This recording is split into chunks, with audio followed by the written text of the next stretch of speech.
Actuellement, pour réaliser une chirurgie guidée en implantologie sur un patient complètement édenté, il est nécessaire de réaliser un guide chirurgical fixé avec plusieurs vis d'ostéosynthèse, ce qui implique un décollement muqueux important.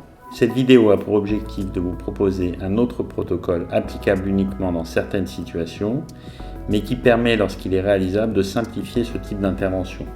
Dans un premier temps, on va pouvoir matcher, c'est-à-dire superposer les données du scanner avec les moulages d'études. Et à partir de cette superposition, on va pouvoir mettre en place des implants de manière virtuelle qu'on va positionner en fonction du volume osseux, de l'axe prothétique de la future prothèse, tout en tenant compte de l'antagoniste.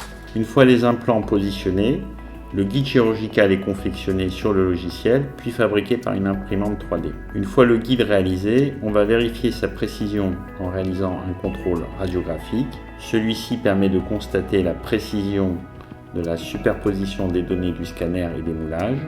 La chirurgie est alors réalisée. Cette chirurgie a été conduite par le Dr Azria avec le concours de la société Beko France. On va dans un premier temps positionner le guide en bouche pour vérifier sa stabilité. Une fois que celle-ci est vérifiée, on introduit la cuillère d'un diamètre de 2 mm, ce qui va nous permettre de guider le premier forêt implantaire, forêt de 2 mm. La longueur est prédéterminée. Le forage se fait de manière aisée. On peut de cette façon réaliser les puits implantaires de manière successive d'une alvéole à l'autre. On passe ensuite au diamètre supérieur, le diamètre 2,80. On vérifie la stabilité de la cuillère sur le guide et on passe au forage qui se fait de manière directe et facilement.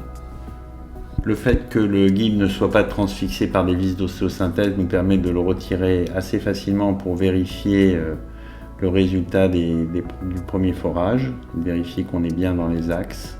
On remarque sur la vidéo que le lambeau est minime, ce qui évite le saignement et ce qui permet d'avoir une prolongation de l'anesthésie un peu plus longue dans le temps et qui surtout évite aux patients d'avoir des effets secondaires importants après la chirurgie. On va réaliser la mise en place des implants. Donc on obtient un positionnement d'emblée avec une stabilité primaire correcte.